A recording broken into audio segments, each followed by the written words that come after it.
Bonjour, je m'appelle June et j'ai 38 ans. Mon beau-père là est récemment décédé. C'était dévastateur de le perdre, mais la mort de Nicolas n'a pas été la seule chose qu'elle a apportée. Elle a également ramené mon ex-mari infidèle, Cédric. Laissez-moi commencer par le début. Cédric et moi nous sommes rencontrés grâce à une application de rencontre. J'étais étudiante à l'université et je cherchais juste à m'amuser car j'en avais assez d'être enfermée dans ma chambre d'étudiant. Cédric avait 4 ans de plus que moi et il était un homme qui travaillait. Nous avons fait un match et avons commencé à discuter. Nous nous sommes rencontrés, avons fait quelques rendez-vous. Je ne dirais pas une connexion instantanée, mais nous pouvions facilement passer du temps ensemble. Lors d'un de ces rendez-vous, nous avons décidé d'aller dans un bar. Nous avons fini par boire beaucoup et avant que je m'en rende compte, nous étions chez lui. Le mois suivant, j'ai manqué mes règles, ce qui ne m'était jamais arrivé de toute ma vie. J'avais peur pour ma vie, car je savais qu'il n'y avait aucun moyen que ce ne soit pas une grossesse.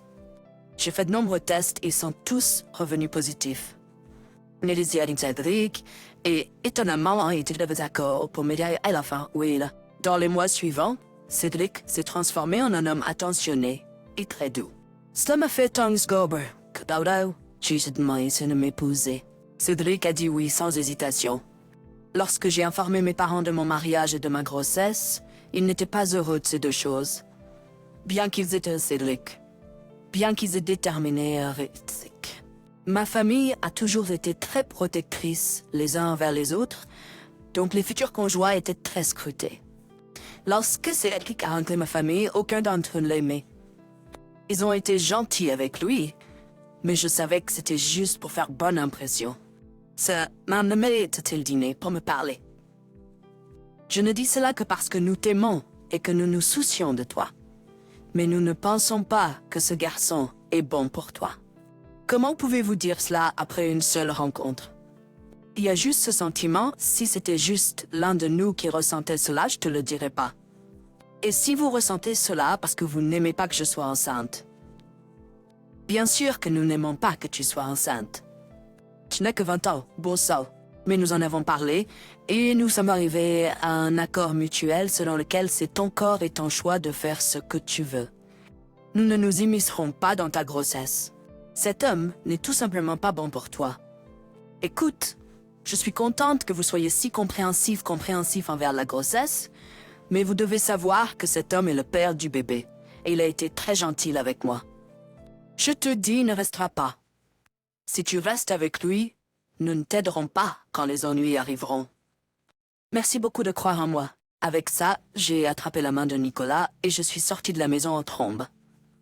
Cela m'a fait mal de penser que mes parents avaient si peu confiance en moi. Je voulais parler à mes parents, mais Nicolas... Ça m'a fait mal de penser que mes parents avaient si peu confiance en moi. Je voulais retirer l'invitation de mes parents, mais Nicolas m'a convaincu de les laisser assister à notre mariage. Avec le recul, j'aurais probablement dû écouter ma mère, car elle ne se trompait jamais à propos de mes partenaires. Je suppose que j'avais juste peur d'élever un enfant toute seule. Quoi qu'il en soit, le mariage s'est déroulé comme prévu. C'était un événement merveilleux. Les parents de Nicolas étaient très attentionnés envers moi et s'assuraient que je sois toujours à l'aise. Ce sont eux qui ont le plus contribué au mariage et ils ont veillé à ce que tout ce qui faisait partie du mariage soit confortable pour moi. Lorsqu'il était temps d'accoucher de naissance à un magnifique petit garçon, tout allait bien après. Nicolas s'occupait principalement de notre enfant pendant que je terminais mes études à l'université. Nicolas était un père incroyable et il ne se plaignait jamais de quoi que ce soit. Il soutenait aussi ma carrière, mais une fois diplômé, c'est lui qui m'a aidé à trouver un emploi. Je gagnais beaucoup moins que lui, mais à ce stade, quelque chose valait mieux que rien. Notre fils grandissait en un adorable petit enfant. Nicolas et moi étions au-delà de la joie lorsque nous avons pu assister à ses premiers pas et entendre ses premiers mots. Nicolas et moi avons eu nos difficultés, mais je ne pensais pas qu'il y avait quelque chose de profondément faux. Nous communiquions toujours entre nous à propos de tout et nous étions de très bons parents ensemble. J'étais tellement heureuse de pouvoir passer le reste de ma vie avec lui. 11 bonnes années ont passé en un clin d'œil. Nous étions toujours cette famille parfaite en apparence. Mais Kev, mon cœur s'est brisé en 1000 morceaux. Je n'aime pas regarder son visage. Je suis simplement sortie de la maison et suis allée chez une amie. J'ai arrangé pour que mon fils reste chez un ami également, jusqu'à ce que les choses soient réglées entre Nicolas et moi. Ouais, eh bien, j'ai beaucoup de difficultés. Oh non, est-ce que Nicolas te crée des problèmes? Il est à l'étranger quelque part. Tu n'as pas eu de ses nouvelles? À l'étranger? Que tu dis? Je pensais que tu savais qu'il s'était enfui le jour où nous avons divorcé pour échapper à la pension alimentaire. Qu'est-ce que c'est que cette histoire? Je pensais juste qu'il était lui-même et ne nous appelait pas. Plus, je dois admettre que nous étions en colère contre lui d'avoir ruiné une bonne relation, donc nous ne l'avons pas appelé non plus. Ouais, donc j'ai eu du mal. Oh mon Dieu, oui. Quoi? Pourquoi ne venez-vous pas chez nous? Je parlerai à Nicolas de tout ça et nous ferons notre mieux pour vous aider. Merci beaucoup. Je ne sais vraiment pas comment je pourrais vous rembourser. N'importe quoi. Vous avez dû gérer tout ça pendant des mois. J'aurais aimé que vous veniez nous voir plus tôt. En plus, nous voulons prendre soin de notre petit-fils aussi. Apporter des vêtements, c'était avec nous. D'accord, j'arriverai dans 1 heure. J'étais honnêtement soulagée que Félicia s'y disposait à m'aider. Je n'ai même pas eu à lui demander de m'aider. Elle a juste dit qu'elle le ferait. Aïe, petite femme. Une fois que j'ai fini de pleurer, j'ai fait une petite valise pour mon fils et moi et nous sommes allés chez Félicia et Nicolas. Félicia nous a accueillis à la porte avec de gros câlins. Quand nous sommes entrés, nous avons vu Nicolas et il nous a également accueillis avec de gros câlins. Nous nous sommes assis pour déjeuner et avons simplement eu des conversations décontractées. Ils se sont assurés de poser beaucoup de questions à mon fils et de le faire se sentir impliqué, ce qui m'a rendue heureuse qu'il protège mon enfant de choses qu'il ne devrait pas entendre. Quand nous avons fini de déjeuner, mon fils est allé jouer quelque part dans la maison et Nicolas, Félicia et moi avons parlé de tout ce qui s'était passé ces 3 derniers mois. Ils étaient furieux de la façon dont Cédric m'avait quitté. Ils m'ont dit qu'ils étaient déçus d'apprendre que Cédric avait eu une liaison, mais découvrir qu'il avait également abandonné son devoir de père était inhumain. Ils m'ont dit qu'ils étaient déçus d'apprendre que Cédric avait eu une liaison, mais découvrir qu'il avait également abandonné son devoir de père était exaspérant. Ils étaient également contrariés que je n'ai pas demandé de l'aide plus tôt, et j'ai admis que c'était mal de ma part de faire ça. Nicolas était catégorique sur le fait de m'aider financièrement. Il voulait me donner beaucoup plus que ce à quoi Cédric avait droit, mais je me sentais très mal à l'aise qu'il me donne autant d'argent. Nicolas, s'il te plaît, il n'y a pas besoin de tant d'argent. Considérez cela comme un remboursement pour les 3 derniers mois. De plus, vous êtes une jeune femme qui élève un enfant toute seule. Vous n'avez pas à faire autant de sacrifices lorsque les grands-parents de votre enfant ont plus qu'assez pour donner. Je sais, mais ça semble un peu trop. N'importe quoi. Rien n'est trop lorsque cela concerne vous deux. Rien de ce que vous direz ne changera notre opinion. Nous voulons juste une chose en retour de vous. Oui, bien sûr, n'importe quoi. Tu dois être en contact avec nous plus souvent. Nous avons besoin que tu nous promettes que si tu as besoin de quoi que ce soit, et je veux dire n'importe quoi, tu viendras vers nous. Oui, je le ferai. Bien, nous ne voulons plus que vous deux luttiez. Merci beaucoup. Chut, nous aimons pouvoir être plus impliqués dans la vie de notre petit-fils aussi. Alors, merci d'être venu vers nous. Les prochains mois ont été comme une brise. Je n'avais jamais réalisé à quel point la stabilité financière faisait une différence jusqu'à ce que j'ai plus qu'assez d'argent. Même quand j'étais mariée à Cédric, nous n'étions pas du tout financièrement stables. Nous vivions toujours d'un chèque de paie à l'autre, mais avoir plus d'argent signifiait offrir à mon fils beaucoup plus d'opportunités. Les mois se sont transformés en années, mon fils est devenu une personne merveilleuse et il avait une relation très proche avec ses grands-parents. Nous allions les voir chaque week-end et nous partions même en vacances en famille avec eux. Nous vivions très bien, non seulement parce que Nicolas et Félicia nous soutenaient toujours, mais aussi parce que j'avais décroché un bien meilleur emploi et que mon fils avait également pu commencer à travailler. Environ 6 ans après que Cédric nous ait quittés, la santé de Nicolas a commencé à se détériorer. Il avait fait un AVC, mais il allait bien après avoir reçu des soins médicaux. Et il a été mis sous un régime strict et de prendre beaucoup d'hormones. Nous avions tous peur qu'il arrive quelque chose de grave, donc nous étions constamment sur nos gardes. Nicolas était catégorique sur le fait de refaire son testament, donc je l'ai aidé à le faire. Quelques mois après que mon fils ait eu 18 ans, Nicolas a fait une crise cardiaque et est décédé avant de pouvoir recevoir de l'aide. Nous étions dévastés. On nous a dit que si nous avions reconnu les symptômes seulement 2 minutes plus tôt, voici il aurait pu vivre. C'était déchirant de le savoir. Les funérailles ont eu lieu 1 semaine après le décès de Nicolas. Nous avons pris notre temps pour informer tous les membres de la famille élargie de Nicolas et Félicia de son décès. Félicia était un désastre, donc mon fils et moi avons géré presque tout. Nous n'avons pas été dérangés de le faire car, évidemment, c'était la moindre des choses que nous pouvions faire. Les funérailles ont été très solennelles. Je n'avais jamais vu autant de personnes rassemblées en un seul endroit.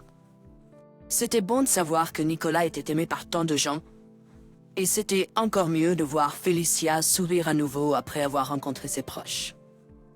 Mon fils et moi étions pratiquement des étrangers pour presque tout le monde présent, mais nous nous sommes accrochés l'un à l'autre. 1 semaine plus tard, nous avons eu une tour du testament de Nicolas chez Félicia. Je ne sais pas comment Cédric a découvert, mais présenté à l'ordre d'entrée. C'était moi qui ai ouvert la porte et la vue de lui a fait tomber mon estomac. J'ai ressenti beaucoup d'émotions à ce moment-là. Colère, frustration, choc, incrédulité. J'étais trop prise par mes émotions pour former une seule phrase. Qu'est-ce que tu fais ici? La dernière fois que j'ai vérifié, ils ne sont plus ta belle famille. Ce n'est pas tes affaires. C'est toi qui as fui et même coupé les liens avec tes parents. C'est pire que tu sois ici, pas l'inverse. Peu importe. Je suis aussi revenu pour mon héritage. Excuse-moi, tu as disparu pendant les 7 dernières années. Tu m'as laissé élever notre enfant seul. Tu n'as jamais pris de nouvelles de tes parents, et la seule raison pour laquelle tu es revenu, c'est pour ton héritage? Qu'est-ce qui ne va pas chez toi? Qui se soucie de ce qui ne va pas chez moi. Je reçois quand même mon héritage, et rien de ce que tu dis ne changera ça. Au fait, maman, puis-je jeter un coup d'œil au testament? De quel héritage parles-tu? Papa m'a promis la moitié de tous ses biens. Je veux juste voir s'il me l'a donné et quand je le recevrai. J'ai regardé et il n'y avait absolument rien pour toi. Bien que Nicolas t'ait laissé une lettre, Entendre que tout ce que son père lui a laissé était une lettre a rendu Cédric en colère. J'ai vu son expression passer de l'indifférence à la colère et j'ai ressenti une joie immense. Je savais ce qui était écrit dans cette lettre car j'ai aidé Nicolas à l'écrire. La lettre disait essentiellement à Cédric que Nicolas était très déçu et en colère contre lui. Ouais, il lui a dit qu'il l'avait élevé pour être une meilleure personne et pas quelqu'un qui trompe son conjoint ou qui fuit ses responsabilités majeures. Nicolas a expliqué que depuis que Cédric m'avait laissé, moi et notre fils, seuls pour nous débrouiller, c'était lui qui avait pris les choses en main et s'était occupé de nous. Il n'y avait rien dans le testament pour Cédric. Mais Nicolas lui avait laissé une partie de son héritage. Il s'était occupé de nous avec la part de Cédric de son héritage. Nicolas a dit qu'après la naissance de son petit-fils, il avait changé son testament pour diviser ses biens en 3 parts entre Cédric, Félicia et mon fils. Mais comme Cédric était parti, il avait décidé de dépenser sa part pour mon fils et moi, et ce qui restait, il le donnait à une organisation à but non lucratif qui aidait les mères célibataires, tandis que mon fils et Félicia recevraient leur part de l'héritage. J'ai vu le visage de Cédric devenir de plus en plus rouge de colère. Honnêtement, je m'allais envie de rire à haute voix. Je n'arrivais pas à croire qu'il pensait réellement qu'il allait recevoir un héritage de son père. Nicolas, un homme bon avec des principes stricts. Peu importe qui vous étiez pris, si vous faisiez quelque chose de mal, il vous remettait à votre place. Et il avait remis Cédric à sa place de la manière la plus parfaite. C'était aussi un peu triste de savoir que Nicolas savait quelque part au fond de son cœur que Cédric ne revenait que pour l'héritage.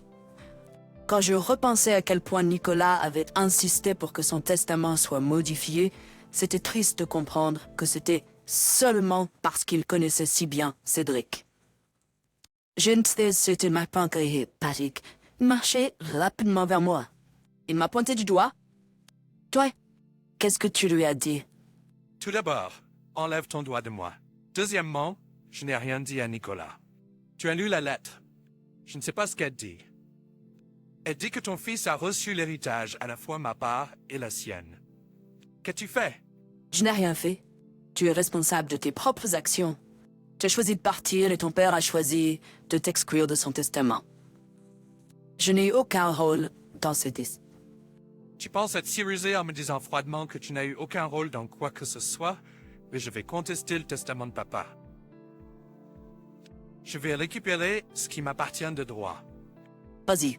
J'ai la preuve que tu as violé tes ordonnances judiciaires en fuyant le pays, et j'ai la preuve que Nicolas a retiré de l'argent de ta part de l'héritage pour payer ta pension alimentaire.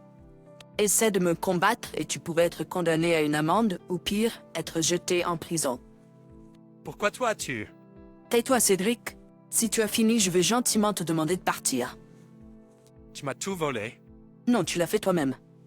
Pars ou je vais impliquer la police. Cédric est parti après ça, mais pas avant de nous avoir hurlé une tonne de grossièreté.